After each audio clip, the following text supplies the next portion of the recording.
Shalom Bapak Ibu semua, mari hari ini sebelum kita mulai KPA online, kita berdoa terlebih dahulu. Terima kasih Tuhan, pada hari ini kami kembali bersama untuk mendengarkan KPA secara online. Biar firman Tuhan yang kami akan dengar ini Tuhan menjadi firman Tuhan yang menguatkan kami. Buka hati, pikiran, dan telinga kami agar kami bisa menerima firman Tuhan dengan baik dan kami mengerti apa yang Tuhan ingin sampaikan. Berfirmanlah Tuhan, kami siap mendengarkan. Di dalam nama Tuhan Yesus kami sudah berdoa. Haleluya. Amin. Shalom Bapak Ibu semua, pada hari ini kita akan belajar tentang harta yang tak lekang oleh waktu. Harta yang tak lekang oleh waktu. Yang pertama kita bicara tentang bagaimana kita memberikan ilmu dan pengetahuan dalam kehidupan kita. Harta yang tak lekang oleh waktu. Yang kedua kita akan bicara tentang hal yang terpenting, yaitu bagaimana kita mengasihi Allah. Dan bagaimana kasih Allah itu kemudian menjadi satu warisan yang besar, sehingga iman yang kita miliki saat ini, itu juga dimiliki anak-anak kita. Ini hal yang penting. Mengasihi Allah adalah hal yang paling utama dalam kehidupan kita. Hari ini kita akan belajar dalam Ulangan 6, ayat yang pertama sampai yang ke-25. Saya akan bacakan secara parsial.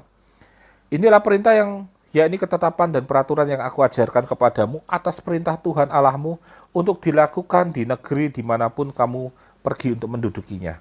Supaya seumur hidupmu dan engkau dan anak cucumu takut akan Tuhan Allahmu dan berpegang pada segala ketetapan dan perintahnya yang kusampaikan kepadamu, dan supaya lanjut umurmu.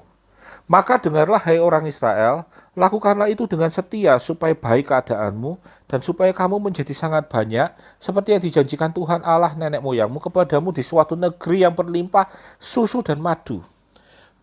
Bapak Ibu semua, ada satu hal yang harus kita lakukan dan harus kita memang tindak lanjuti bagaimana menjadi seorang Kristen.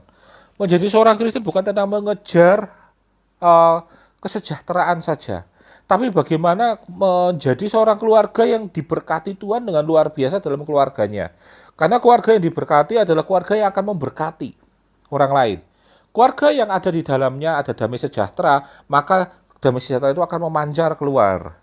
Demikian pula keluarga yang tidak ada damai sejahtera, maka ketidakadaan damai sejahtera itu, ketiadaan damai sejahtera itu akan dirasakan oleh orang yang datang ke rumah itu. Ada suasana yang tidak enak, tidak nyaman. Demikian pula keluarga kita. Banyak sekali keluarga yang mengeluh, anak saya sudah tidak lagi ke gereja, anak saya meninggalkan Tuhan demi pasangan hidupnya, anak saya ini, anak saya ini. Kenapa? Karena kehidupannya tidak pernah mengajarkan dengan benar untuk mengasihi Allah. Ayat 2 berkata, supaya seumur hidupmu, engkau dan anak cucumu takut akan Tuhan Allahmu dan berpegang pada segala ketetapan perintah yang kusampaikan kepadamu dan supaya lanjut umurmu. Maka yang perlu kita lakukan adalah bagaimana kita mengajarkan dan mengasihi Allah dengan sungguh-sungguh.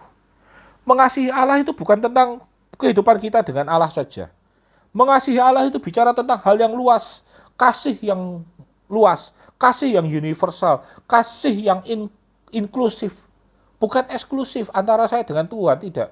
Tapi inklusif, di mana kasih Allah itu membawa kita bisa masuk dalam setiap kehidupan yang ada, termasuk kehidupan keluarga kita. Karena itulah Musa mengingatkan bangsa Israel, kalau kamu pengen keluargamu takut akan Allah, maka tanamkanlah mengasihi Allah dengan baik. Kalau kamu inginkan keluargamu hidup dalam ketetapan Allah, diberkati Allah, lalu hidup dalam satu panjang umur, ya, maka engkau harus mengajarkan anak-anakmu hidup dalam kasih Allah. Demikian pula kalau kita mau diberkati Tuhan, maka mengasihi Allah adalah kunci penting dalam kehidupan kita. Ayat 4 berbicara gini, dengarlah hai orang Israel, Tuhan itu Allah kita, Tuhan itu Esa. Musa sedang bicara tentang bahwa ada satu hal yang harus kita kasihi dan satu-satunya yang kita kasihi, yaitu Tuhan Allah kita. Tidak ada yang lain. Bukan berarti saya tidak mengasihi istri, tidak. Tapi sedang bicara tentang Tuhan, tentang apa yang kita sembah dalam kehidupan kita. Karena itu firman Tuhan berkata Tuhan itu Esa. Orang Kristen tidak punya Tuhan tiga. Yang kita sembah adalah Tuhan yang Esa. Satu Trinitas. Bagaimana Tuhan hidup, Tuhan ada dan Tuhan kita Yesus Kristus, Tuhan kita itu juga adalah Roh Kudus, di mana mereka adalah satu kesatuan yang sama, yaitu Tuhan Allah kita. Tuhan itu Esa dalam kehidupan kita. Itu yang harus kita tahu, bahwa ketika kita mengasihi Tuhan, kita bisa bicara mengasihi Tuhan, kita sedang bicara mengasihi Allah dengan benar. Ayat 5 berkata, kasihilah Tuhan Allahmu dengan segenap hatimu dan dengan segenap jiwamu dan segenap kekuatanmu. Apa yang kuperintahkan kepadamu pada hari ini haruslah engkau perhatikan. Jadi Musa bicara bahwa kalau kamu ingin hidup dalam terberkati, harta yang tak lekang waktu itu harusnya menjadi harta yang menjadikan kamu sejahtera, maka kasih Allah itu haruslah dimiliki oleh kita semua. Haruslah kasih Allah itu dimiliki oleh setiap orang dalam keluarga kita. Barulah keluarga itu akan diberkati Tuhan. Jika kita tidak memiliki kasih Allah dalam kehidupan keluarga kita, yang terjadi adalah apa? Setiap orang memiliki sesembahannya. Setiap orang memiliki fokusnya. Mereka tidak lagi fokus pada kebenaran firman Tuhan. Mereka memiliki prinsip hidup sendiri-sendiri. Yang terjadi kemudian adalah perbedaan yang fundamental. Perbedaan yang mendasar, sehingga perbedaan yang mendasar itu kemudian menjadi satu bahan kehancuran, kericuhan dalam kehidupan kita. Yang kedua yang harus kita perhatikan adalah haruslah engkau mengajarkannya berulang-ulang kepada anak-anakmu dan membicarakannya apabila engkau duduk di rumahmu, apabila engkau sedang dalam perjalanan, apabila engkau berbaring, dan apabila engkau bangun. Mengasihi Allah itu diajarkan. Bukan hanya bicara tentang, saya sudah menunjukkan kepada anak-anak saya, terserah dia. Ya kamu ambil yang baik, buang yang buruk. Bukan seperti itu. Mengajarkan mengasihi Allah, mengasihi firman Tuhan, mengasihi setiap ketetapan Allah, maka anak-anak kita harus kita ajarkan mulai dari hal yang paling dini, hal yang paling sederhana, dan itu dilakukan berulang-ulang kali. Dilakukan berulang-ulang kali, itu kuncinya. Diajarkan dimanapun kita berada. Ketika kita mau menunjukkan bahwa kita mengasihi Allah, maka kita harus menunjukkan bagaimana contohnya mengasihi Allah, baik dalam kehidupan sehari-hari maupun dalam perkataan kita. Mengajarkan firman Tuhan kepada anak-anak kita, mengajarkan bagaimana mereka mencintai ketetapan-ketetapan Allah, itu bukan hanya lewat mengajak mereka ibadah, tidak. Itu hanya bagian yang kecil. Bagian terbesarnya adalah mengajak mereka untuk melakukannya setiap hari. Membaca firman Tuhan, mendorong firman Tuhan, memberikan fasilitas kepada anak-anak kita, memberikan fasilitas seperti memberikan Alkitab, atau memberikan ayat-ayat yang setiap hari bisa mereka baca. Itu adalah bagaimana kita mengajarkannya berulang kali. Tidak setiap orang memang pintar untuk berbicara, tidak setiap orang untuk pintar untuk memberikan firman Tuhan. Tapi setiap orang wajib mampu menyampaikan firman Tuhan dalam kehidupannya. Bukan tentang khotbah menyampaikan firman Tuhan, tapi bicara tentang kebenaran firman Tuhan yang kita miliki dalam kehidupan kita. Setiap firman Tuhan itu menyentuh kehidupan kita. Karena itu ketika kita mengajarkan selalu ada ayat-ayat yang tepat yang bisa kita jadikan panutan, yang bisa jadi dasar kita untuk berbicara kepada anak-anak kita. Ayat 8. Haruslah juga engkau mengikatkannya sebagai tanda pada tanganmu, dan haruslah itu menjadi lambang di dahimu, dan haruslah engkau menuliskannya pada tiang pintu rumahmu dan pada pintu gerbangmu. Mengasihi Allah itu bicara tentang gini. Ketika kita bicara tentang mengasihi Allah, kita bicara tentang bagaimana kita memberikan gambaran kepada orang lain bahwa kita adalah orang yang hidup dalam kasih Allah, hidup dalam kasih, hidup dalam kebenaran firman Tuhan. Jadi firman Tuhan berkata bahwa engkau mengikatkannya sebagai tanda pada tanganmu dan harusnya menjadi lambang di dahimu, di mana setiap orang itu akan melihat. Ketika kita sedang mengerjakan sesuatu, orang akan membaca. Anak-anak kita akan melihat bagaimana orang tuanya bekerja, pun juga dia bekerja karena dia mengasihi Allah, bekerja berdasarkan kasih kepada Allah, sehingga dia tidak akan memberikan satu contoh yang buruk. Dia tidak akan melakukan pekerjaan yang jahat. Dia tidak akan memberikan pekerjaan yang melompati firman Tuhan, yang tidak memberikan contoh yang baik. Karena apa? Karena setiap kita memberikan satu teladan dalam setiap perbuatan kita. Maka penting, bahkan dalam kehidupan apa yang kita miliki pun, kita memberikan tanda yang jelas bahwa rumah kita adalah rumah di mana Yesus ada dalam kehidupan kita. Ini rumah orang Kristen. Ini tempat orang Kristen. Ini komunitas orang Kristen. Bukan karena kita bersikap eksklusif, tapi kita bersikap inklusif. Di mana sikap kita itu memancing orang untuk ikut masuk. Memancing orang untuk tertarik, nyaman, hidup dalam lingkungan kita. Karena itu penting bagi kita menciptakan suasana rumah yang baik. Suasana keluarga yang baik. Tidak ada orang tua yang lebih berkuasa. Seorang ayah menjadi kepala keluarga. Dia bukan menjadi diktator. Dia bukan menjadikan anggota keluarga yang lain pelayannya. Tapi dia bicara tentang bagaimana dia mengasihi, melayani sungguh-sungguh dalam keluarga. Seorang ibu pun juga demikian. Setiap ibu bukan pelayan bagi yang lain. Juga bukan orang yang diminta dicium kakinya. Karena surga katanya di bawah kaki ibu. Bukan seperti itu. Tapi bagaimana dia menunjukkan keteladanan tentang pelayanan itu kepada anak. Mengasihi dengan melayani. Demikian anak-anak juga. Bukan bicara tentang ketaatan di muka saja, tapi bicara juga ketaatan di belakang. Di mana mereka belajar dan kemudian mereka membalas cinta kasih orang tua dalam kehidupannya. Keluarga yang dibangun dengan hal-hal seperti itu.